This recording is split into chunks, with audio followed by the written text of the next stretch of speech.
पाक कलाम खुदा में से निकाले पौलुस रसूल का खत करंथियों के नाम, उसका छठा बाब और उसकी तीसरी आयत।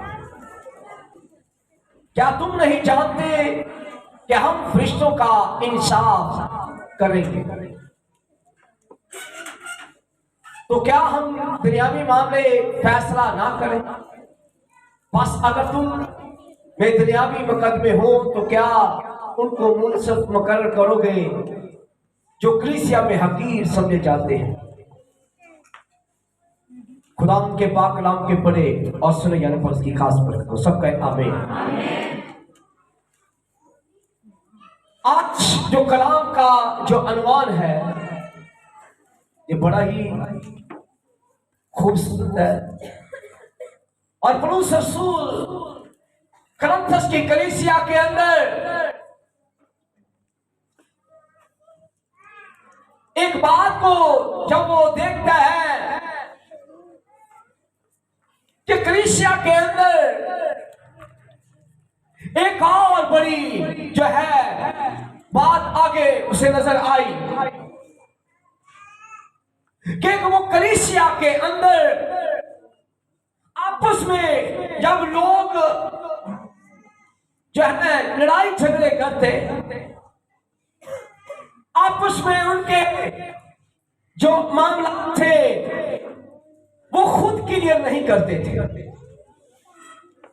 आपस में वो लड़ते तो वो आपस में बैठकर फैसला नहीं करते थे, किसी का इंसाफ नहीं करते थे, बल्कि वो गैर कौमों के अंदर जाकर अपना फैसला रखते। लड़ाई झगड़ा अगर हुआ है, खानदान के लोग आपस में लड़ पड़े हैं तो उन्हें आपस में बैठकर कलीसिया के मोतबर लोगों को बुलाकर फैसला करना चाहिए। लेकिन करंथस की कलीसिया के अंदर ये बात ठीक है, जब भी कोई लड़ाई झगड़ा होता, बच्चे आपस में लड़ पड़ते तो वो लड़ाई बड़ों में चली जाती।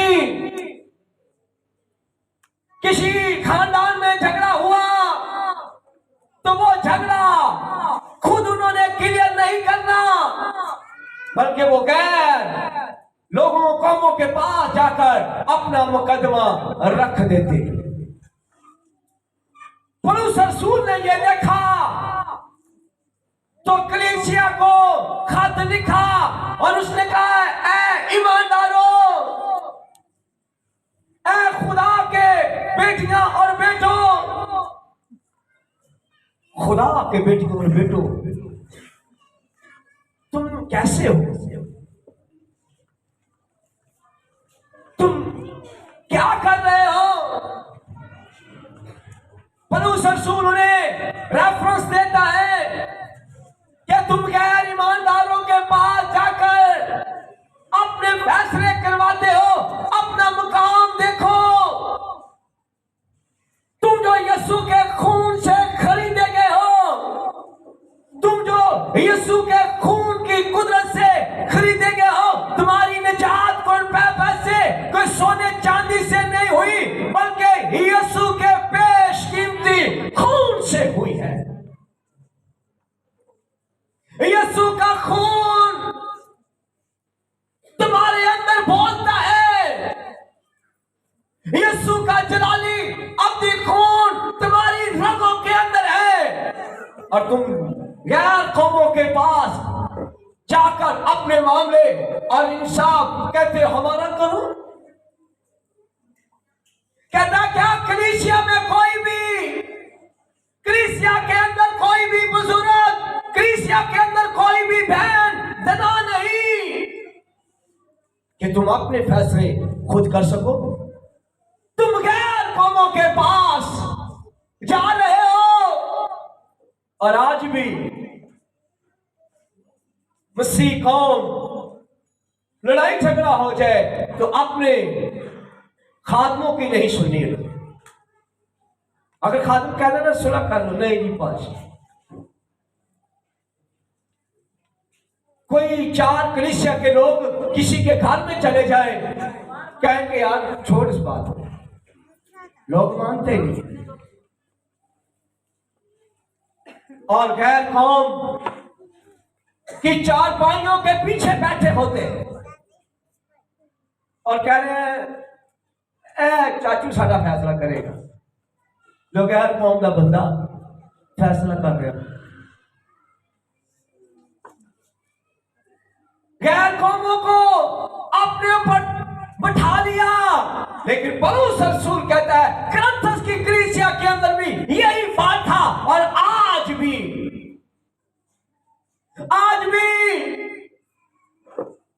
घरों के अंदर लड़ाई झगड़े, चर्च के अंदर लड़ाई झगड़े,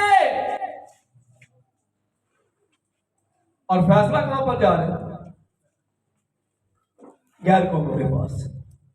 ईमानदार आपस में बैठकर फैसले नहीं करते, बल्कि गैर कौमों के हवाले अपने आप को करते हैं, कहते हैं हमारा फैसला करो। पर पौलुस कहता है क्या है, तुम्हें क्या हो गया? क्या तुम नहीं जानते कि तुम वो कौम और वो लोग जो फरिश्तों का इंसाफ करोगे? कहता है क्या तुम्हें नहीं मालूम कि तुम खुदा के फरिश्तों का इंसाफ करोगे? वो फरिश्ते जो खुदा की आसमान पर बड़ाई करते थे, खुदा की तारीफ करते थे, खुदा की सताइश करते थे,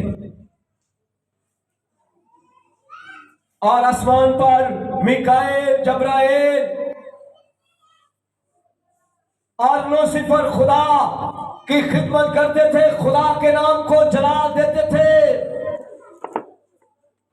और लूसीफर खुदा की वर्शिप करता था, खुदा की बड़ाई करता था, खुदा की ताज़ीम करता था। ये वो फरिश्ता था जिसके परों के अंदर खुदा ने हर किस्म का म्यूजिक रखा, और जब वो म्यूजिक खोलकर खुदा की हमद करता, आसमान पर खुदा के बेटे इसके साथ गाते थे, खुदा के बेटे आसमान पर लूसीफर के साथ वर्शिप करते थे। लेकिन एक दिन लूसीफर को फरिश्तों ने और दूसरे तमाम फरिश्तों ने अंदर ही अंदर उसे कहा तू बड़ी वर्शिप अच्छी करता है। उसके अंदर गरूर आ गया, उसके अंदर घमंड आ गया, और अपने गरूर और घमंड के तकब्बर की वजह से वो अपने दिल में कहने लगा, उसने आसमान पर बगावत कर दी, 1.5 फरिश्ते उसने अपनी तरफ कर लिए, और वो कहने लगा खुदा को मैं आसमानी अतराफ में बैठूंगा और मैं तुझसे भी बड़ा तख्त लगाऊंगा। और लिखा है खुदा ने उसे गंदगी की तरह जमीन पर पटक दिया, लूसीफर को गंदगी की तरह पटक दिया। और यीशु मसीह की कुदरत के वसीला से खुदा ने हमें इख्तियार दिया कि आखिरी दिनों के अंदर ये कलीसिया अपना मकाम पहचानो कि आप लोग कौन हो, शाही कानों का फिरका हो और खुदा के बेटे हो। और लिखा है खुदा ने कहा, पौलुस रसूल कुरिन्थस की कलीसिया को कहता है तुम भी बेदीनों के पास जाते हो, बेदीन लोगों के पास जाकर अपना इंसाफ करवाते हो। क्या कहता है, क्या कलीसिया में कोई हिकमत नहीं रखता? कलीसिया में कोई जना नहीं है? क्या कलीसिया के अंदर कोई ऐसा शख्स नहीं जो तुम्हारा फैसला कर सके? आज लड़ाई झगड़े हो रहे हैं और गैर कौमों के पास अपने लोगों को लेकर जाते हैं।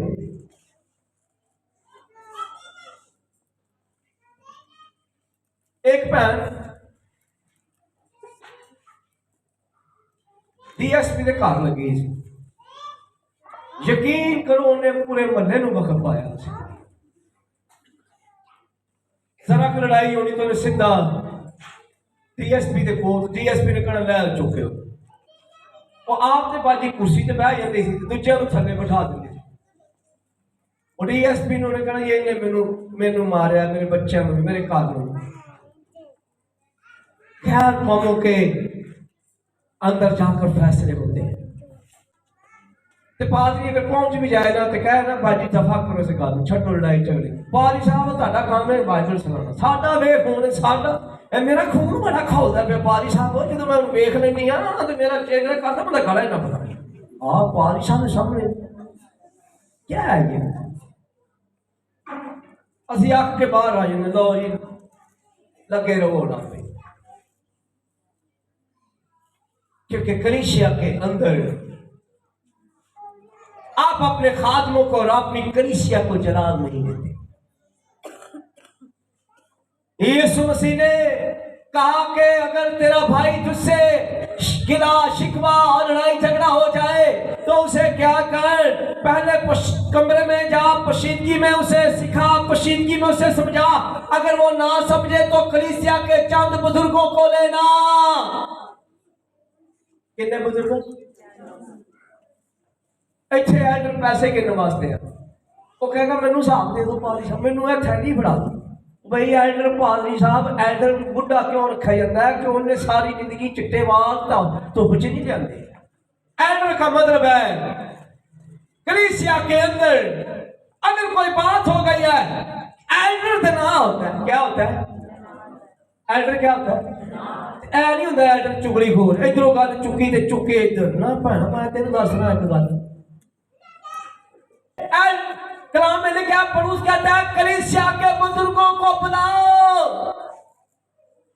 और कलीसिया के बुजुर्ग दोनों फैमिलियों को बुलाकर उनका इंसाफ करे।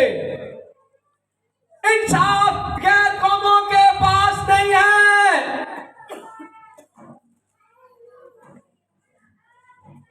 आज चर्च एक ऐसा प्लेस है जहां पर लोगों की हर जरूरत पूरी होती है, यहां पर रोटी मिलती है, यहां पर फैसले होते हैं ईमानदारों के अंदर। ईमानदार आज अपनी दाढ़ी किसी और को पकड़ा के बैठे,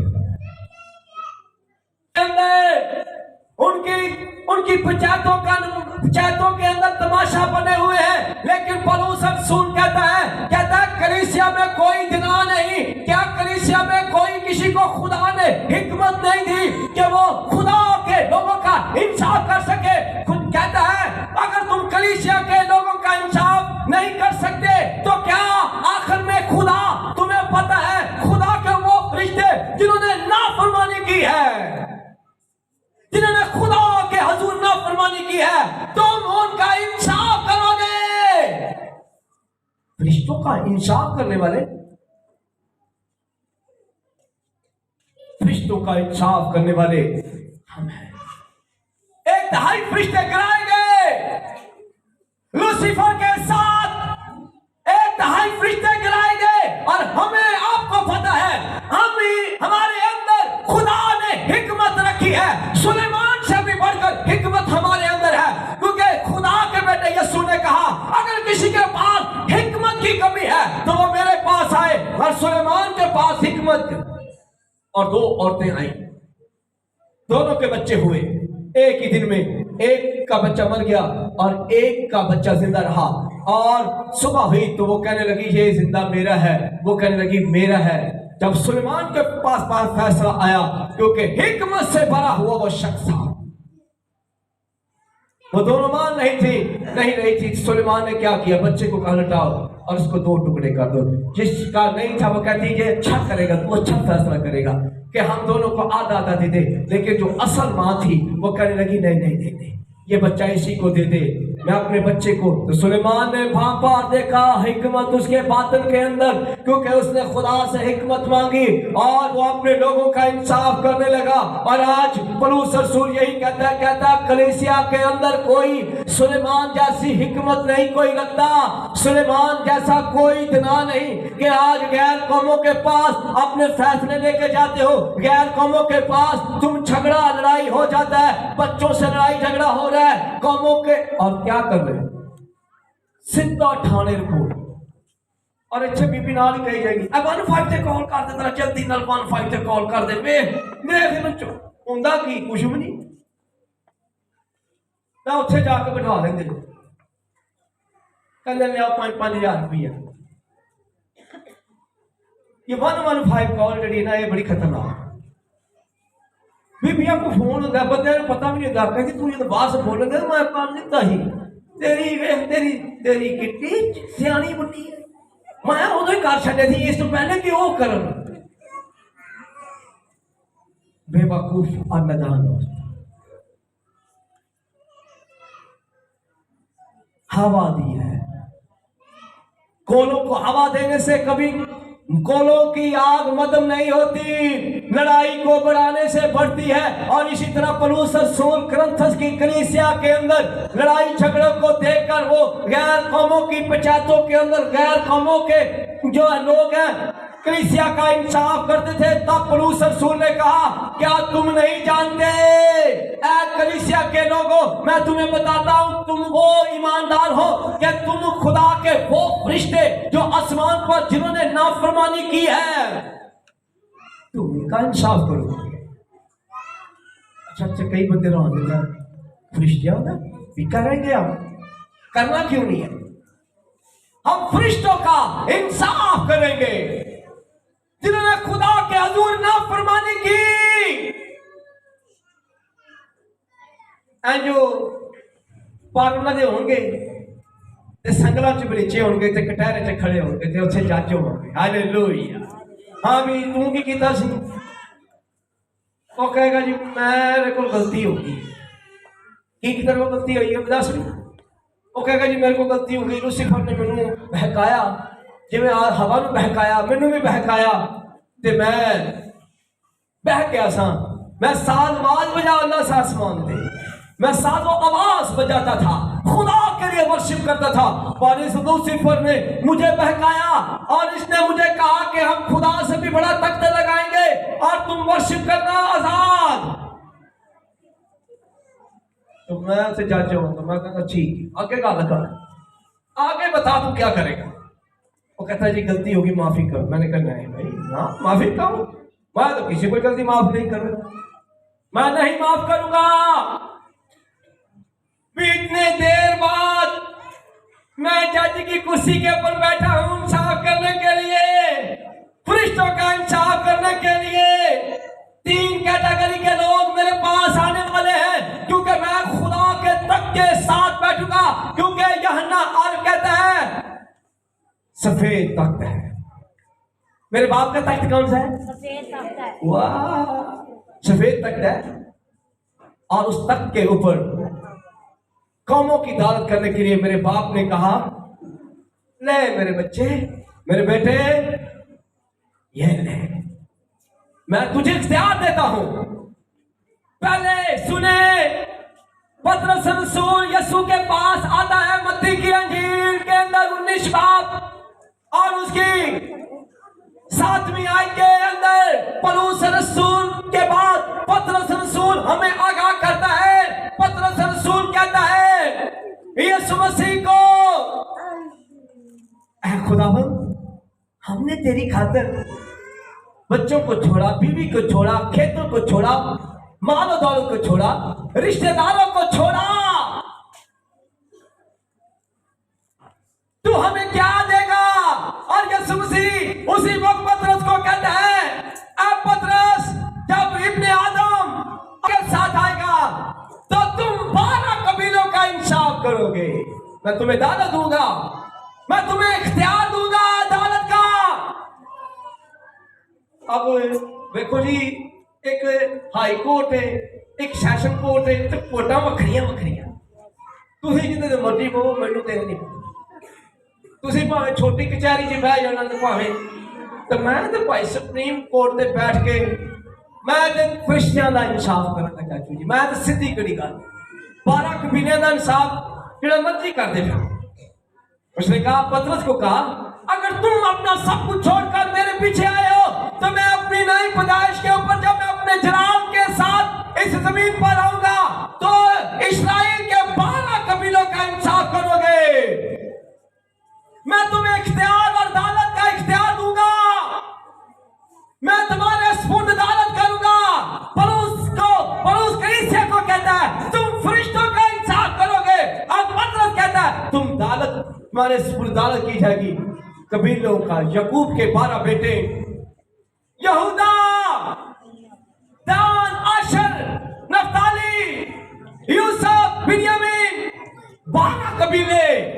वाह, हम तो ऐसे लोग हैं, हम दुनिया का इंसाफ नहीं कर पा रहे, लेकिन सुने हमारे अंदर हिकमत है, हमारे अंदर फहम है, लेकिन अब्लीस ने हमें क्या किया हुआ है, उलझनों में डाला हुआ है कि हम कौन कौन है जो अदालत करने वाला है। सारा इख्तियार किसे दिया गया है? यीशु मसीह ने हमें दे दिया। किसका? मैं सुप्रीम कोर्ट पे बैठना, मैं तो छोटी जात कुर्सी पे बैठना ही नहीं। उसकी वजह मुझे पता है कि मेरी इनसे बड़ी फाइट होती है, मेरी इनसे ब्लैक एंजलों ने जिन्होंने नाफरमानी की है, और मेरे पास 2 तरह के फैसले आएंगे, 2 तरह के लोग मेरे पास आएंगे। अच्छा, एक तो ये फरिश्ते, जरा दूसरा तो मैं हाई कोर्ट, मुझे पता होना चाहिए केड़ा केड़ा फैसला। मैं 12 कबीलों का भी इंसाफ करूंगा, और गिराए हुए वो फरिश्ते, नाफरमान फरिश्ते जिन्होंने नूह के दौर के अंदर क्या किया, नाफरमानी की। उसने हवा की बेटियों को देखा कि ये खूबसूरत है, और खुदा के गिराए हुए फरिश्तों ने उनके साथ मेहनत की और जवान पैदा हुए, और लिखा नूह के दौर के अंदर सबको खुदा ने अदालत की मारा। और वो फरिश्ते जिन्होंने नाफरमानी की है नूह के दौर के अंदर भी, मैं उनकी भी अदालत करने वाला हूं। और पौलुस कहता है कि तुम छोटे छोटे फैसले कर नहीं पा रहे, तुम छोटे छोटे फैसले कर नहीं पा रहे, तुम में मसीह की हिकमत है। कहता है कलीसिया के बुजुर्गों को बुलाओ, और कलीसिया के बुजुर्गों के आगे ये बात रखो, कलीसिया के बुजुर्गों के पास आओ और इस बात को रखो, इस बात को लो कि हमें गैर कौमों के पास, बेदीनों के पास नहीं जाना। बेदीनों के पास हमें नहीं जाना। बेदीन हमारा मजाक उड़ाते हैं, गैर कौमें मसीहों का मजाक उड़ाते हैं, कहते हैं इनमें कोई भी जना नहीं, इनमें कोई भी अक्लमंद नहीं, जो कहते हैं कि खुदा की ये कलीसिया। पर खुदा का बेटा यीशु कहता है, ऐ मेरे बेटो, तुम में खुदा की हिकमत है, तुम में मसीह का मसा है, हम में मसीह का मसा है। हम गैर कौमों के पास नहीं, बल्कि खुद इस जमीन पर अपने लोगों का इंसाफ करें, क्योंकि आखिर के अंदर खुदा हमें, पौलुस कहता है तुम फरिश्तों का इंसाफ करोगे। और पौलुस के बाद पतरस रसूल कहता है तुम 12 कबीलों का इंसाफ करोगे, क्योंकि यीशु मसीह ने कहा मैं अदालत तुम्हारे सुपुर्द करूंगा, मैं तुम्हारे सुपुर्द अदालत करूंगा। और अदालत का काम मुझे और आपको दिया गया है। अदालत का काम मुझे और आपको दिया गया है। उठ मेरी बहन, मेरे भाई, अपने आप को तैयार कर, अपने सामने इस बात को रख, अगर तूने मसीह की खातिर किसी को छोड़ा है, किसी को साथ अपना, पतरस कहता है कि हमने तेरी खातिर अपने खेतों, बीवी, बच्चों को छोड़ा है, तू हमें क्या देगा? यीशु कहता है कि मेरी बादशाह जब आएगी, मैं आसमान से ललकार फरिश्तों के साथ जब आऊंगा, तो तुम क्या करोगे? मैं तुम्हारे सुपुर्द अदालत करूंगा। तुम 12 कबीलों का इंसाफ करना, इस्राएल के 12 कबीलों का, यानी पूरी दुनिया का इंसाफ करना। मैं तुम्हारे सुपुर्द अदालत करूंगा। ना सिर्फ उन 12 शागिर्दों के पास ये अदालत का काम दिया गया, बल्कि ये अदालत का काम मुझे और आपको दिया जाएगा। अगर आप ईमान में कायम रहोगे, अगर ईमान में चलते रहोगे, और आज हमें इस जमीन पर प्रैक्टिस करनी है कि हमें छोटे छोटे फैसलों के अंदर अपने आप को इन्वॉल्व करके ये है कि उन फैसलों का क्या करना है, क्लियर करना है। और ये प्रैक्टिस है, क्योंकि हमें पता है हमारी नजर कहां पर है। फरिश्तों का इंसाफ करेंगे, कराए हुए फरिश्तों का इंसाफ करेंगे। लूत के दौर के अंदर जो फरिश्ते पानियों के अंदर उनको मारा गया, उनका इंसाफ करेंगे। मैं और आप इंसाफ करने वाले लोग हैं। अपने आप को पहचानो, अपने आप को खुदा के पास लेकर आओ और उससे हिकमत मांगो। यीशु मसीह ने कहा अगर किसी के पास हिकमत की कमी है तो वो मेरे पास आए। तना औरत तना मर्द हिकमत मांगता है, क्योंकि सुलेमान ने खुदा के हजूर अपना मजबा बनाकर खुदा के हजूर जब कुर्बानियां दी और कलाम में लिखा है उसने दुआ की अपने मजबा के ऊपर, और मजबा के ऊपर उसने कहा ऐ बाप मुझे हिकमत दे, हिकमत दे, हिकमत दे, मुझे हिकमत दे। तो हिकमत खुदा ने उसके बातन में डाली है। दिना और दिना मर्द हिकमत मांगता है और हिकमत गली कूचों में पुकारती है, चर्च के प्लेटफॉर्म के ऊपर पुकारती है। अगर किसी के पास हिकमत की कमी है तो वो हिकमत का ममदा यीशु नासरी है। और खुदा के कलाम के अंदर लिखा है खुदा के बंदा सुलेमान ने 1000 सैक्रिफाइस देकर, कुर्बानी देकर खुदा के हजूर वो सो गया। आप जितनी बड़ी कुर्बानी देते हैं, जितनी बड़ी खुदा के साथ मोहब्बत करते हैं, खुदा आपसे कलाम करता है। और उसको ख्वाब में खुदा ने दिखाई देकर कहा सुलेमान मुझसे मांग मैं तुझे क्या दूं। उसने कहा ऐ खुदावंद मैं अभी इतना दान हूं, मैं अभी इतना जो है मैं चोर नहीं हूं कि मैं तेरे लोगों का इंसाफ कर सकूं। मैं इतना बड़ा जो है काम तूने मुझे दिया, औदा तो दिया, लेकिन मेरे अंदर हिकमत की कमी है कि मैं अभी छोटा हूं। उसने अपने आप को छोटा बना लिया और कलाम के अंदर लिखा है तब खुदा ने कहा मांग मुझसे तू क्या चाहता है। तो उसने कहा ऐ खुदावंद मुझे सोना चांदी और कोई चीज नहीं चाहिए, मुझे हिकमत चाहिए। उसने खुदा के बेटे यीशु को मांगा, उसने खुदा को कहा कि मुझे हिकमत दे, और हिकमत तो खुदा का बेटा यीशु है। उसके बातन के अंदर हिकमत डाली गई। वो कहता मुझे इंसाफ करना है लोगों। आज मेरे और आपके पास हिकमत नहीं है। हिकमत आती है पुकारने से, हिकमत आती है तलाश करने से, हिकमत आती है ढूंढने से, हिकमत आती है प्रैक्टिस से। और कलाम के अंदर लिखा है हिकमत कहती है कोई मुझे ढूंढे तो मैं उससे मिल जाती हूं, कोई मुझे तलाश करे तो मैं उससे मिल जाती हूं। मेरा हासिल सोने और चांदी और कुंदन से ज्यादा है। अज कई मावां दे कन्नां दे विच 1.5 तोड़े दे ना कांटे ने, मुंदरियां 3 पाइयां ने, ते बच्चे चिट्टे न पाड़, चिट्टे न पाड़।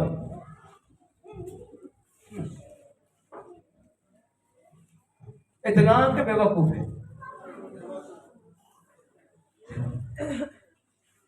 लपाई फिर लगी फिर, क्योंकि उसने दुनियावी चीजों को प्रोटोकॉल दिया। उसने हिकमत की कोई चीज के लिए पैसा इन्वेस्ट नहीं किया। कई लोग सोना चांदी तकीके ब्याह लभदे रहते, एडा केक कटन के पकौड़े के जिदा एडा केक होंगे, सारे जी बुलाए होंगे भाई जी केक कटना है, मुंडे की खुशी है। सारे बेचारे टाइम पास करने वास्ते उत्थे आ जाते हैं, 5-7 हज़ार रुपया ला के ते अम्मी केक कट रही है, बच्चे की फीसें दी जा रही। हिकमत जहां पर है वहां पर फीस ही कोई नहीं। बच्चे को खड़ा किया जा रहा है, ना मां को पता है ना बाप को पता है, ला केक काट रहा। कई बेवकूफ औरतें वो पुरानी गड्डी मेरी के तो 125 किस्टा तो लिया हुआ, बेवकूफ कहां पर है? ना सोना भी पाई, फिर गड्डी से लगी, फिर बंदा भी लगा, फिर सारी फैमिली लगी, फिर लेकिन बच्चे बच्चे कहता है हिकमत। कई बीबियां मैंने कह भाई जी अपने चाचे की दुआ कर। मैं की हो चाचे? चाचा तेरा चर्च नहीं आता, हिकमत की कमी है। भी हिकमत की कमी भैन ना उसकी मां ने स्कूल पाया ना उसके प्यो ने स्कूल पाया, अगर तेनू मिली है तो तू भी हो जी मैनू चर्च नहीं तू लिया सकती। नहीं उन्होंने हिकमत कितों मिलनी है? नाई की दुकान तो, ये नाई की दुकान तो लभ जाती भाजी। कई बीबियां नाइया की दुकाना के बच्चे पा छड़ने आया मैं 8-8 साल जी एक भाई जी है तंग बड़ा करता सी, ये बेवकूफ है सी पाली साहब, ए बेवकूफ सी। मैं फिर क्या नहीं, फिर चल नाई की दुकान पे, नाई की दुकान पे जा। नाई की दुकान पे जब तेरा बच्चा खुदा में जो कोल है क्या फैसला कर पाएगा? फरिश्तियां का इंसाफ कर पाएगा? क्या फरिश्तियां ते 12 कबीले का इंसाफ कर पाएगा? क्योंकि तेरे बच्चे के पास हिकमत ही नहीं है, तेरे बच्चे के पास फहम नहीं है। ये फहम आपको मिलेगा। सुलेमान पुकार उठा कहने लगा है खुदावंद मुझे हिकमत दे। अच्छा हिकमत उन्हें मिल गई तो क्या? अच्छा यहां पर अब बेवकूफी की इंतहा देखें, इंतहा बड़ी अंतहा। अच्छा मुझे एक बात बताएं, इस जग में जो चीज डालोगे वही निकलेगी। अच्छा बच्चा ये है, इसके अंदर उर्दू डालोगे उर्दू निकलेगी, इनसे इंग्लिश पाओगे इंग्लिश निकलेगी, इनसे अफरानी पाओगे अफरानी निकलेगी। इसमें जो कुछ डाला है वही निकलेगा। हिकमत बोलती है और ये पुकारती है। जिसने अपने बच्चे के ऊपर अपने खामन के ऊपर इन्वेस्टमेंट नहीं की, मैं आज आपको बताऊं उसका हाल बदतर से बदतर हो जाता है। एबीजल के खामन का नाम बताएं, क्या नाम था उसका? नबाल हिकमत से खाली, और उसकी बीवी उसे कहती है ये बेवकूफ है, कहती बेवकूफ है, हिकमत से खाली है, बेवकूफ है ये। और वो हर वक्त शराब में नशे के अंदर धुत रहता था। और नबाल के पास हिकमत नहीं थी। हिकमत कीमत अदा की जाती है। कई औरतों ने तोले तोले के 1.5 तोले के सोने के हार और कईया ने आज रखे हुए ने। भाई जी मां छड़ दे नौकर देने को अपने साथ दे, हिकमत दे, 6 महीने का कोर्स करवा दो ताकि उसके हिकमत मिले। चचोरियों को भाग ना लगा। हिकमत मिलती है आपको ढूंढने से, हिकमत मिलती है तलाश करने से, हिकमत मिलती है आपके बच्चे के और आपके बातन के अंदर डालने से। और मैं आज आपको बताऊं, जब आप अपने बच्चों को ये कहोगे कि है मेरे बेटे है मेरी बेटी, इस जमीन पर तुझे हिकमत सीखनी है, क्योंकि हमारा फोकस आगे चलकर आगे ये है कि जब यीशु मसीह अपने जलाल की कुदरत के साथ आएगा तो हम खुदा के वो फरिश्ते जिन्होंने खुदा के साथ बगावत की, इब्लीस ने बगावत की, शैतान ने बगावत की, एंटी क्राइस्ट ने मुखालफ की, झूठे नबी ने मुखालफ की, हम उन सबका इंसाफ करने वाले, हम सबका इंसाफ करने वाले हैं। और जिनके पास हिकमत होगी, कलाम होगा, वही इंसाफ कर पाएंगे। और के अंदर ये हमारा मुल्क करप्शन के अंदर नंबर 1 पर है। और यहाँ की कलीसिया उससे बढ़कर है। हम ईमानदार होते हुए गैर ईमानदारों के साथ ऐसे व्यवस्थ हैं, अपने घर के फैसले ही नहीं बल्कि हम खुद भी इन्वॉल्व हैं। तो बराए मेहरबानी अपने आप को प्रिपेयर करो कि हम फरिश्तों का इंसाफ करने वाले हैं। वो फरिश्ते जो आसमान से गिराए गए, और वो फरिश्ते जिन्होंने हवा की बेटियों को देखा और उनसे शादी की, जबकि खुदा ने फरिश्तों को कहा था कि मैरिज नहीं करनी, और उन्होंने खुदा की मखलूक को, खुदा की बेटियों को, खुदा के बेटों को डिस्टर्ब करके रख दिया इस जमीन पर। तो खुदा कहता है इन्हीं के, तो जिस बेटी को अबलीस ने डिस्टर्ब किया, उसके फरिश्तों ने बैग ना चावल खाया, ओ भाई आज तो तेरे दुख में, और जिस दिन मेरा यसू जलाली आएगा तो मैं तेन कटहरे च खड़ा करना, कटहरे च, तो फिर मैं तेरा, तो मेरे के मिन्नत करनी है, जज साहब मेरी सुन लो, मैं चुप चुप चुप हो जा। उस वक्त तेन समझ नहीं आई, तू खुदा नूं छड्ड के, खुदा दे हुक्मां नूं छड्ड के, मैं जी उसे थोड़ा मार, इसका फैसला किया जाए जल्दी से, ले जाओ इसको, ले जाओ इसको। कहेंगे फरिश्ते तुझे कहेंगे किथे लैके जाना, मैं कहना 200 मिनट है एदी जगह ही उठे, ले जाओ इनको। और कहना ओए ओ जज बड़ा खतरनाक है, पादरी कबूल हो, तो मैं कहना हाँ भाई इन्नी देर बाद मौका मिले सन, तू सानू जमीन ते घट सताया, तू जमीन से साढ़े फिर एक ही गल कहनी, कटारे च खड़ा हो जाए तो मैनू कहेंगे जी ए बंदा ओ है, इन्हें मैं पूछा हाँ जी इन्हें की किया, इन्हें कहना जी आसमान से गिटार बजाता सी, गिटार बजाते बजाते इन्हें कहा जी मैं लूसीफर के नाल ही जाना है, एक थले आ गया, मैं कहना चलो ये गिटार भी सब कुछ खत्म, और जाके इसको आग की बत्ती बजा दी, वो मेरा क्या करेगा, मिनट से करता हूँ, तेरी एक दफा मुझे छोड़ दे, छोड़ दे, मैं खुदा का काम करूंगा। मैंने कहा नहीं, बस तुझे मौका दिया, तुझे सब कुछ किया, क्योंकि किसके पास इख्तियार है, तो दूसरी साइड अगर दास ना 2-3 टाइम लगन करनी है, सुबह के टाइम फरिश्तियां की, शाम के टाइम शकूब के 12 बेटा के कबीले में साफ करा करेंगे, लेकिन अगर हम जमीन पर प्रैक्टिस पहले करें, ये प्लेस प्रैक्टिस करें, यहां पर हमें डिग्री मिलने वाली है, यहां पर हमें सन्नत मिलने वाली है, तो ये तब होगा। पौलुस रसूल कहता है गैर कौमों के अंदर जाकर तुम ऐसा नहीं कर। पौलुस रसूल कुरिन्थ की कलीसिया को कहता है तुम गैर कौमों के पास जाते हो, अपने इंसाफ, अपने हर चीज उनके सामने रखते हो, वो जैसा फैसला कर देते हैं तुम आमीन करते हो।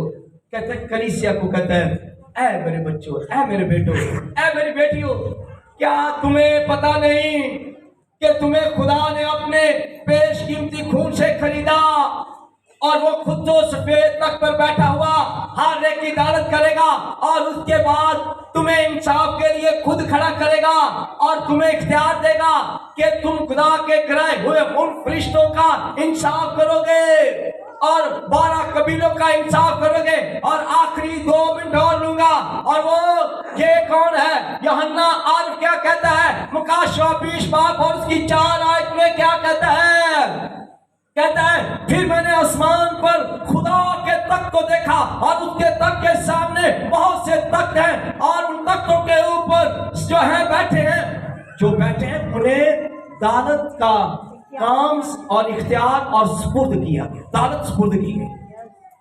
कहता मैंने उन रूहों को भी देखा। अदालत के बाद यूहन्ना कहता मैंने उन रूहों को भी देखा, और शुरू में कहता जो मुखालिफ मसीह, झूठे नबी, एंटी क्राइस्ट, और खुदा के वो बेटे जिन्होंने अपने माथे के ऊपर 666 की छाप नहीं लगाई, इसकी छाप नहीं लगाई, कहता फिर एक तख्त देखा, बड़ा तख्त, और उस तख्त के सामने और तख्त लगे, और उन तख्तों के ऊपर लोग बैठ गए। ये मैं और आप जैसे लोग हैं जिन्होंने मसीह की खातिर क्या किया, अपने बीवी बच्चों खानदान और सबको छोड़ा, और यीशु मसीह ने यीशु मसीह के होते हुए पतरस ने कहा है खुदावंद, हमने तेरी खातिर अपने मछलियां पकड़ना छोड़ दी, तेरी खातिर अपने बीवी बच्चों और सब कुछ छोड़ दिया, यहाँ तक सब कुछ छोड़ा है, हमें क्या मिलेगा? तो अजर मांगता है जितना अब्राहम खुदा के साथ चलता रहा। उसने कहा मैं तेरा, अब्राहम परेशान हो गया था। मैं आपको बताऊं, अब्राहम परेशान हो गया था खुदा के साथ चलती चलती। और एक दिन वो बैठा हुआ है, सर पकड़ के बैठा हुआ है, तो अब्राहम को खुदा ने कहा अब्राहम, तो उसने कहा मैं तेरा बहुत बड़ा अजर हूं, मेरे पीछे चल, काबिल हो, मैं तेरा बहुत बड़ा अजर हूं, तेरा अजर हूं। और यहां पर अजर मांग रहा है कौन? यह पतरस भी अजर मांग रहा है। हर बंदा चाहता है मेरे पीछे मुझे कोई अजर दे, मुझे क्या मिलेगा?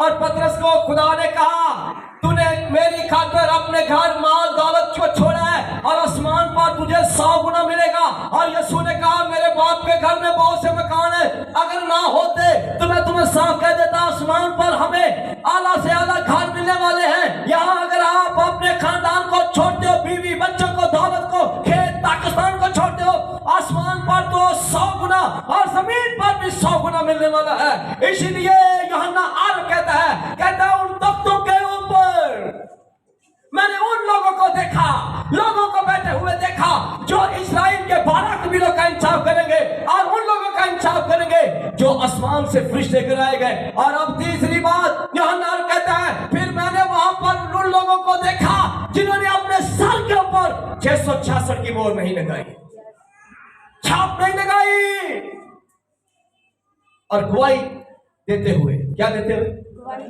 गवाही देते हुए उनके साथ कलम से काट दिए गए। क्या किए गए? काट दिए गए। सर कलम से वाह, कौन करता है कल सर कलम? हमारे ही मुल्क में लोग कहते हैं सर तन से जुदा कर देंगे, सर तन से जुदा कर देंगे। भाई किसी की मुखालफत, किसी को वो रोकते नहीं। किसकी गवाही देते हुए? किसकी गवाही? यीशु की गवाही देने के सबब से उनके सर काटेंगे। किनकी गवाही देने के सबब से? यीशु की। आज लोग सही अपना नाम पूरा नहीं बताते, अपना नाम नहीं बताते काम के लिए, जॉब के लिए नाम पूरा नहीं बताते, जॉब के लिए, काम के लिए गवाही देने से डरते हैं, गवाही देने से डरते हैं, गवाही देने से डरते हैं। और यूहन्ना कहता है मैंने मुखालिफ मसीहा और एंटी क्राइस्ट पुलिस और उन लोगों ने उस दौर में इतने सर काटने हैं कि आपका सर ऐसे होगा कि लोग गवाही न दें, और वो गवाही देते देते कुर्बान हो जाएंगे, शहीद हो जाएंगे, और शहीदों की रूह आसमान पर देखेंगे जो कलाम की गवाही देने के सबब से। और क्या फिर वो जब यीशु आसमान से जलाल में आएगा, क्या आएगा? जलाल में आएगा, तो कौन पहला तख्त लगाएगा? अब इसको 1000 वर्ष के लिए बांध दिया जाएगा और यीशु बादशाही करेगा, और 1000 साल तक हर कोई बंदा यीशु के पास आएगा। और शैतान जब 1000 साल के लिए बंधा होगा पिंजरे के अंदर, तो वहां पर कंप्यूटर रखा होगा, हर कोई अपनी एप्लीकेशन लिखेगा, इसने मुझे जॉब से निकाल दिया, और वहां पर यूब आएगा, कहेगा इसने मेरी बीवी मेरे बच्चों को मुझसे ताकत छीन लिया। दाऊद आएगा, इसने मेरे दिल को भारा। एलिया कहेगा 450 नबी इसने मेरे खिलाफ कर दिए। 1000 साल तक एप्लीकेशन लिखी जाएगी अब इसके खिलाफ, और 1000 साल तक कौन बादशाही करेगा? आपका बादशाह यीशु नासरी 1000 साल तक बादशाही करेगा। और मैं और आप वहां पर जाएंगे और हम लूसीफर को देखेंगे कि वो बंधा हुआ है 1000 वर्ष के लिए, और ननिया सफीरा उधर आएगी और वो देखेगी इसने इसने मेरे दिल के अंदर डाला कि मैं खुदा को हदिया डालूं। वो भी अपनी एप्लीकेशन लिखेगी खुदा के हजूर और कहेगी, ऐ खुदा लूसीफर, बराए मेहरबानी कि इब्ने दाऊद यसू नासरी, तू जो हमारा मुनसिफ है, तू जो हमारा खालिक है और तू जो दालत करने के लिए उतरा है, तू जो दालत करता है, लूसीफर ने मुझे गुमराह किया। हवा कहेगी मुझे इसने सेब खाने पर, इसने मुझे फल खाने पर मजबूर किया। वहां पर एप्लीकेशन ही एप्लीकेशन होंगी, वहां पर बहुत से शहीद बैठे होंगे जो एप्लीकेशन लिखेंगे और लूसीफर का सारा काम वहां पर आएगा और खुदा का बेटा यीशु देखता जाएगा, देखता जाएगा और देखता जाएगा और उस वक्त उसे दाद का इख्तियार दिया जाएगा। और उस वक्त लिखा लूसीफर झूठे नबी को, मुखालिफ मसीहा को और एंटी क्राइस्ट को, हैवान को आग की जलती हुई भट्टी में डाल दिया जाएगा और वो हमेशा गजब के अंदर रहेंगे। आपका यीशु दावत करने के लिए आने वाला है और मुझे और आपको तैयार होना है। इसलिए पौलुस रसूल कहता है, ऐ खुदा के बेटो, ऐ खुदा की बेटियों, तुम जानो और अपने आप को पहचानो। आप कौन हो? आप यीशु के बदन हो। वो अबलीस को आग की झील के अंदर डालने वाला है, झूठे नबी को आग की झील के अंदर डालने वाला है, हैवान को जो है आग की झील में डालने वाला है, अस्तहा को आग की झील में डालने वाला है, शैतान को आग की झील में डालने वाला है। और रही हमारी और आपकी बात, तो हम भी तो साफ कर लेंगे। इसलिए वो कहता है, पहचानो आप यीशु के जज हो। यीशु ने आपको जमीन पर जज मुकर्रर किया है। यीशु ने आपको मुनसिफ मुकर्रर किया है। यीशु ने आपको यहाँ पर तख्त देने हैं। कौन कौन तख्तों पर बैठेगा? वो जो रोया रखते हैं, विजन रखते हैं, अपने गवाही दे रहे हैं, अपने सर कलम कराने से भी डरते नहीं, अपने सर कलम कराने से भी डरते नहीं। और क्या आसमान पर वो जनाब खुदा के बेटे यीशु के साथ बैठेंगे और उनकी रूहें खुदा ने वहां पर रखी। और वो लोग हैं जिन्होंने शाप नहीं, जिन्होंने मुखालिफ मसीहा का सामना किया। आज कह रहे हर जगह पर वो काम कर रहा है।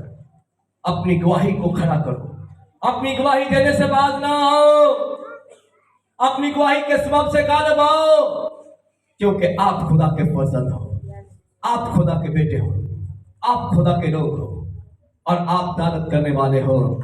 मैं खुदा का शुक्रिया अदा करता हूं कि मैं दालत करने के लिए खुदा के हुजूर उसका बेटा खड़ा हूं मुनसिफ। मैं ईमान रखता हूं कि मैं आने वाले सालों के अंदर, क्या मैं आने वाली खुदा की 1000 साल बादशाही के अंदर, मैं खुदा का बेटा खुदा के तख्त के साथ बैठकर, वाइट तख्त के साथ बैठकर मैं झूठे नबी की दावत करूंगा, मैं मुखालिफ मसीहा की दावत करूंगा, मैं लूसीफर की दावत करूंगा और मैं हवान की दावत करूंगा, क्योंकि मैं उसके फर्जंदों को मारूंगा और मैं उनको खुदा के बेटे यीशु के सामने लेकर जाऊंगा। मैं उनको जंजीरों में डाल कर लेकर जाऊंगा और खड़ा होकर कहूंगा, ऐ बाप, ये वो है जिसने आसमान पर तेरे बेटे यीशु की वर्शिप करना छोड़ दी। ये वो है जिसने तेरे लोगों को कहा कि जब तक ये शाप नहीं लगाएंगे इन्हें खाना नहीं मिलेगा, इन्हें रोटी नहीं मिलेगी, इन्हें जॉब नहीं मिलेगी। और तेरे लोगों ने कुछ इसे सजा नहीं किया। 4 जंजीरें पकड़ के रखूंगा और मेरे सामने मासूम बन के खड़े होंगे, क्योंकि मेरा बादशाह यीशु है।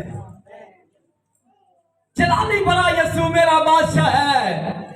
मेरे बाप के सामने ये हार चुके हैं पहले भी। खुदा के फरिश्ते जानते हैं और मैं इनको बहुत चलूंगा, क्योंकि उस वक्त मैं भी व्हाइट गाउन के अंदर हूंगा और मैं अपने बाप के सामने खड़ा होकर तख्त के सामने कहूंगा और मैं इल्जाम लगाऊंगा, मैं इनके ऊपर इल्जाम लगाऊंगा, हर तरह का इल्जाम। मैं अपने आप को वहां पर कायम करके खड़ा हो जाऊंगा और अपने बाप के सामने कहूंगा, ऐ बाप, इस दुनिया को गुमराह करने वाला और कलीसिया को गुमराह करने वाला ये शैतान लूसीफर है। इस लूसीफर को जब दालत के अंदर डाला जाएगा, मेरी जबान लड़खड़ाएगी नहीं, क्योंकि मैं अपने बाप के तक के सामने खड़ा होऊंगा और यही कहूंगा, ज़िबा की अब ये सुना श्री कदूस है, कदूस है।